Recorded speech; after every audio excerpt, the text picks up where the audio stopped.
tadi kita sudah banyak nih membahas food waste itu apa, kayak gitu ya. Kayaknya kita harus membahas lagi lebih detail di Larasnya. Betul. Saudara, bersama kita di studio Profesor Dr. Haji Arif Sumantri SKM MKes, Ketua Umum PP Hakli dan Guru Besar UIN Jakarta. Selamat pagi, Prof. Arif. Selamat pagi, Prof. Selamat pagi, Akbar dan Nisa. Iya, Prof, tadi kita dari awal sudah banyak membahas nih terkait dengan food waste itu apa. Sebenarnya apa sih ini, Prof, food waste ini? Ya. Jadi food waste itu adalah sisa makanan yang masih layak dikonsumsi, tapi sudah menjadi sesuatu yang terbuang sebagai sampah. Dan ini menjadi menarik karena bukan karena persoalan MBG-nya, tapi sebelum MBG, Food Waste Indonesia itu sudah menjadi perhatian. Karena secara peringkat sampah makanan yang terbuang, Indonesia itu nomor 2. Yaitu 300 kg per tahun. Nomor 2 di dunia ini. Nomor 2 di dunia berdasarkan data dari BKP Kementan 2021 maupun juga dari Bappenas. Nomor satunya Saudi Arabia, yaitu 427 kg per tahun. Nomor 3-nya Amerika itu 277 dan kemudian Uni Emirat Arab. Yang menjadi hikmah adalah di antara 1, 2, dan 4 itu adalah mereka negara-negara yang pasti mempunyai persepsi mubazir itu adalah sesuatu yang tersia-sia, yang menjadi temannya setan.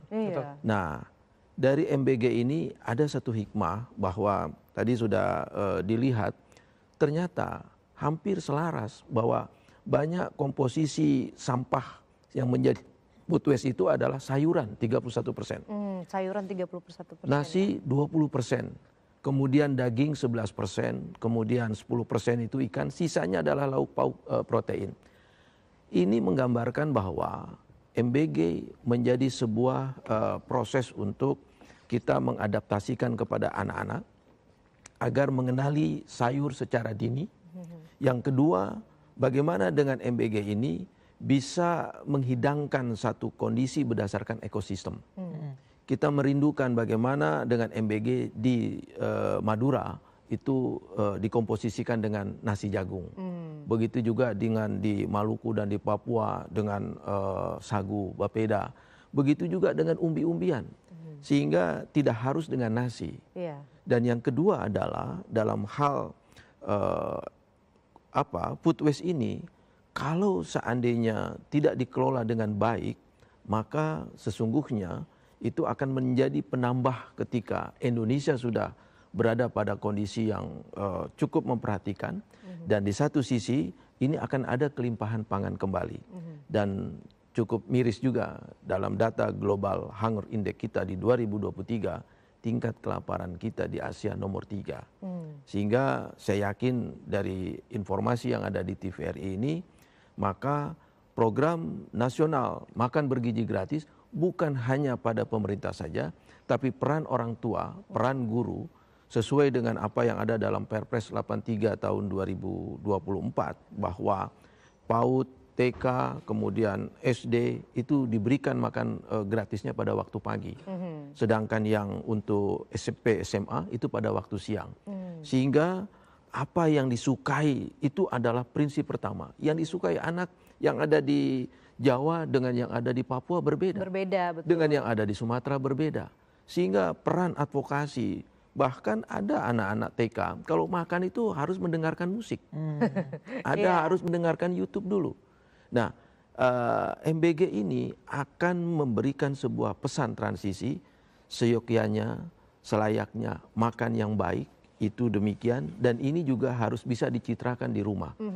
Tidak akan menjadi kesia-siaan sesuatu yang sudah dibentuk oleh pemerintah kalau seandainya peran guru, peran keluarga tidak dilibatkan dalam mendukung bagaimana anak untuk menimbulkan kesukaan. Baik. Kira-kira demikian. Jadi tidak hanya di sekolah ya perilaku makan yang seharusnya, tapi juga harus diterapkan juga di rumah begitu ya. Dan food waste ini juga sebetulnya sudah menjadi PR Indonesia sebelum ada program MBG. Oke, Akbar dan juga pemirsa, kita akan lanjutkan ya diskusi kita dengan Prof. Arif. Prof. Arif, saat ini sendiri dalam per tahunnya, per orangnya ya menghasilkan 115 kg sampah per tahun. Yang ini berarti sampai dengan 480 juta ton setahun. untuk penghasilan sampah di Indonesia atau food waste ya lebih tepatnya. Dengan adanya program makan bergizi gratis ini sendiri, kira-kira berapa persen kenaikan food waste yang dapat diprediksikan dan bagaimana ini sebaiknya dikelola? Ya, jadi tadi yang disampaikan Nisa itu sangat tepat sekali bahwa kondisi sekarang berdasarkan data dari BKP Kementan dan juga Bappenas di 2021 dan juga di Global Hunger Index, bahwa kita punya food waste itu 115 sampai 184 kg per tahun. Itu setara dengan 231 sampai 551 triliun, 4 sampai 5% PDB. Kalau itu dikelola dengan baik, maka ada 61 sampai 125 juta penduduk yang bisa diberikan makanan dari pengelolaan food waste yang bisa efektif. Nah, kalau dengan MBG, kan kita punya 190 titik SPPG, Satuan Pelayanan Pemenuhan Gizi. Dan kalau itu dikoordinasikan dengan baik, sekurang-kurangnya tidak akan sampai daripada 5%. Dan ini pun juga membutuhkan satu koordinasi, tidak hanya pada BGN saja, tapi lintas sektor yang lain yang saya lihat pada tanggal 6 kemarin sudah langsung masuk dan kemudian mempunyai satu respon dari anak-anak yang berbagai variasi. Ada yang tidak suka tempe dan tahu, ada yang dia tidak suka sayur, ada yang dia sama sekali tidak ingin nasi. Nah, di sini perlunya satu perencanaan yang terkait kepada kebutuhan yang disukai dan sangat digemari oleh anak-anak. Dan berikutnya adalah kapasitas daripada anak-anak itu berbeda antara masing-masing karakter di setiap wilayah. Kita mungkin lihat kalau kita beli satu makanan di restoran tertentu, kalau makan di tempat lebih kecil porsinya kalau kita bawa pulang. Nah, ini juga demikian. Sehingga ini akan memberikan salah satu poin pertama efisiensi. Yang kedua adalah hal yang berkaitan kepada tata kelola di dalam mendapatkan satu pemanfaatan kembali pada siswa agar bisa digunakan kembali sebagai sebuah informasi di rumah kelak. Kira-kira demikian. Baik, berarti memang harus ada perencanaan ya, makanan apa yang disukai oleh anak-anak, apa yang tidak, agar tidak banyak food waste-nya begitu ya Pak ya, dan juga ada perencanaan di rumahnya. Kembali ke dampak psikologisnya, betul. Kita langsung pelajari ya, Prof. Satu hal, Akbar, 1 ton sampah makanan, food waste, itu bisa menghasilkan 50 kg gas metana. Dan 1 kilogram sampah itu menghasilkan 0,5 meter kubik gas metana yang setara dengan 15% gas rumah kaca yang mempengaruhi kontribusi pemanasan global. Tanpa disadari, kalau kita sudah mempunyai food waste dengan peringkat nomor 2 di dunia, maka dengan MBG yang sekarang sudah dikondisikan melalui TVRI ini sudah dapat diantisipasi sekurang-kurangnya tidak akan lebih 5%. Tidak akan lebih dari 5% ya Pak. Ya, kita akan lanjutkan lagi diskusi kita mengenai food waste dari program makan bergizi gratis dan bagaimana sebaiknya pengelolaannya ya. Itu yang penting. Oke pemirsa dan Akbar, kita juga akan kembali berdiskusi dengan Prof. Arief. Prof. Arief, memang kalau tadi upaya-upayanya adalah bisa dengan menu yang bervariatif, terus kemudian juga kearifan lokal ya, suatu daerah tentu beda dengan daerah lainnya. Kalau dari pribadi kita bisa lebih mawas diri begitu ya, lebih mindful untuk menjaga diri kita sendiri. Namun jika sudah menjadi food waste ini sisa makanan begitu ya, bagaimana pengawasan yang lebih baik agar tidak hilang begitu saja nilainya begitu, dan pihak mana saja yang dapat diajak untuk ikut mengawasi food waste ini?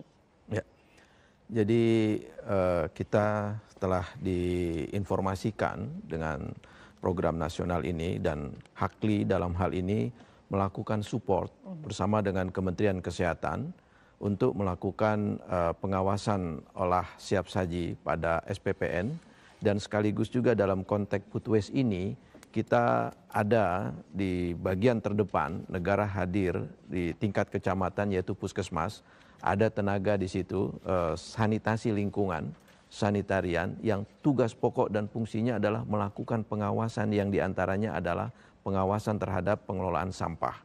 Sehingga SPPG yang ada di beberapa lokasi yang sudah ditunjuk, ini dapat menjadi satu bentuk include yang dilakukan pengawasan. Sehingga tidak menambah satu bentuk beban yang sudah terjadi karena data dari BKP itu menunjukkan rating kita di ASEAN ada 14.728.000 ton sampah, sehingga kita masuk di ranking ke-1 untuk sampah makanan keluarga. Dan hampir komposisinya itu adalah sayuran. Kemudian ada nasi dan daging. Ini melihat bahwa anak-anak kita saatnya untuk menyukai sayuran. Dan hampir sebagian besar mereka ada kesukaan dari daya tarik tersebut kalau ada advokasi dari pihak sekolah, keluarga, dan juga dari pemerintah, khususnya dalam hal ini puskesmas yang ada dalam memberikan pengawasan, khususnya pada pengawasan yang ada di SPPG dan sekaligus juga sampahnya. Nah, hal yang berkaitan pada sampah, titip pesan dari program Food Waste ini, ada satu hal yang bisa menjadi sebuah energi yang dapat memberikan nilai kemanfaatan, yaitu resirkulasi ekonomi, sosial, dan lingkungan. Oke, baik. Ya. Baik, memang ini pihak yang bisa diajak salah satunya adalah puskesmas juga ya Pak ya, dan juga diharapkan ada tenaga sanitasi. Ada tenaga sanitasinya juga, dan diharapkan tidak hanya selesai food waste-nya tapi juga menambah nilai ekonomisnya juga. Luar biasa sekali diskusi kita pada pagi hari ini ya tentang food waste dari program Makan Bergizi Gratis. Terima kasih Profesor Dr. Haji Arif Sumantri SKM MKes, Ketua PP Hakli dan juga Guru Besar UIN Jakarta telah bergabung bersama Jendela Negeri pada pagi hari ini.